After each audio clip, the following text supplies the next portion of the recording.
Thank you for joining us. I'm Jill Valley from KPAX-TV, coming to you from Missoula right now, and we're going to have a Facebook Live conversation talking about our mental health in this pandemic. And we're actually going to call it Stress and Anxiety in the Age of COVID-19, Optimizing Our Lives in a Less Than Optimal World.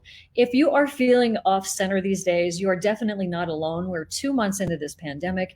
This has been a prolonged event. There's even commercials now telling us it's okay to feel upset. It's okay to cry. Celebrities telling us it's fine to feel angry or even overwhelmed. But we thought instead of just relying on those guys, we're going to go ahead and talk to the experts about it. Talk to one in particular, Dr. Robert Velin, a neuropsychologist in Missoula. And we're going to talk about why some of us are feeling stress we've never felt before in this pandemic. Thank you so much for joining us. We really appreciate hearing some of your expertise. And we're also going to hear how we can feel better. So thanks for joining us, Doctor.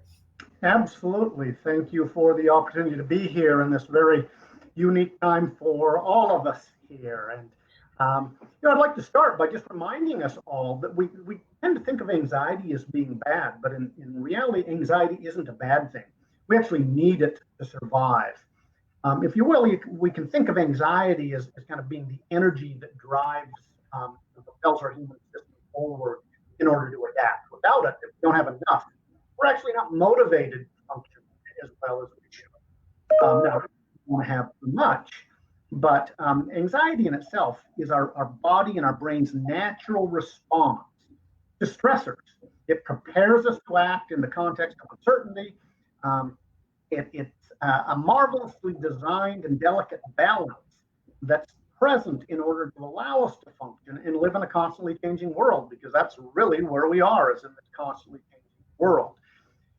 But at this point in time, our current situation just happens to provide a perfect storm, if you will, for the creation of anxiety. One of the biggest triggers that we know of as neuroscientists for the development of anxiety is uncertainty, not knowing what's going to happen next. Well, here in this situation, we have uncertainty about a lot of things. When will this all be over? How will the process move forward or end?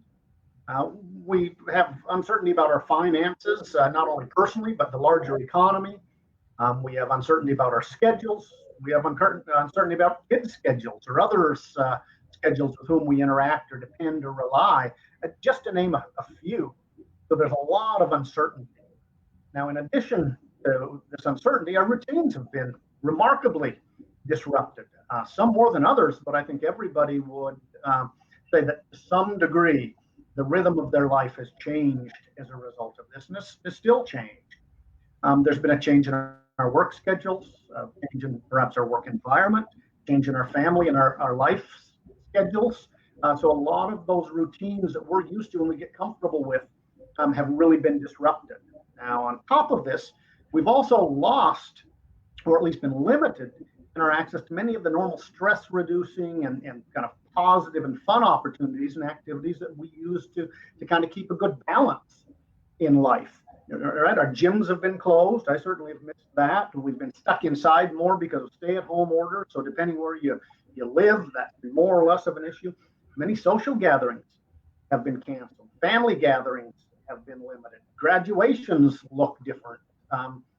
Kids with their friends, those relationships look different. Weddings have been canceled. All sorts of things we used to rely on to help us manage the day-to-day stress and anxiety have been limited, if not removed.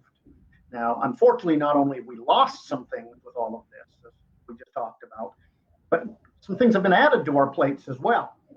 First of all, I don't know about you, but having to make sense of all sorts of new data on what to do, what not to do, how to be safe, how to keep others safe is kind of a constant process, and it's been evolving, right? So we're having to crack this data, which at times can be somewhat overwhelming. Also, kids now have to adjust to parents as teachers, and that's a big stressor for everyone. And on the other side of that, parents have to adjust to being their kids' teachers. Although this has been positive for some, and I've certainly heard that with many of my patient population, it's also been stressful for many, and even under the best of circumstances, that it brings with it some additional demands. And even the protective nature of our homes have changed a little bit. both for kids and for adults. Kids used to go to school and then they could come home and they were pretty much done. They might have a little homework or they may have something, but home was still the place to kind of let their hair down, so to speak. And now we don't have that for kids, so it's different for them. Parents go to work or do their work at home, and then they're trying to balance also working with their kids and homework at home, and often trying to remember things that we haven't done forever, how to multiply fractions, how to do long division, things that I wasn't good at when I was in grade school, yet alone as an adult. So I'm very pleased that I'm not in that position. But listening to parents, those kind of things can be very stressful. It is. I'm looking forward to the end of the school year, because then that's going to be off the table, at least that one piece of it, that I'm not constantly checking your grades and on our case about you have to get online and you have to act like a college student taking online courses in order to get through this year of school. Have we asked too much of our teachers and students and parents? Well, I think, what we're seeing now is that teachers are becoming heroes for many people, right? We appreciate them, I think, most of us much more than we probably ever had before. And what I encourage people is, don't get too wrapped up in this. Okay, our kids are going to lose the standard schooling opportunities here. We're doing it differently, but in reality, this does not need to be, a major event in life. We can pick things back up. Don't make school at home so stressful that any benefit that we get academically is outweighed by the cost. I think we have to balance that both for parents and for kids. And the bottom. I'm sorry. What are kids doing with all this? Do you talk to kids? Are they feeling more pressure because the parents are feeling more pressure, or are they scared of the virus? Are they understanding kind of what has happened to the world, which is so different than it was 2 months ago? Yeah, I see a lot of kids. I talk with a lot of kids, and I find the kids falling in one of three camps generally. Particularly as it comes to distance learning. They either like it because they can really just get through their work quickly, and then they're off to doing things that they like. There, excuse me, are those that really dislike it because they like the structure of the classroom, they like the social aspect, they like the interactive aspects, and then there's the kids that are kind of benign to it. Really, though, I haven't seen a lot of anxiety in the children. I see a lot more anxiety in adults than I do in the children at this point in time.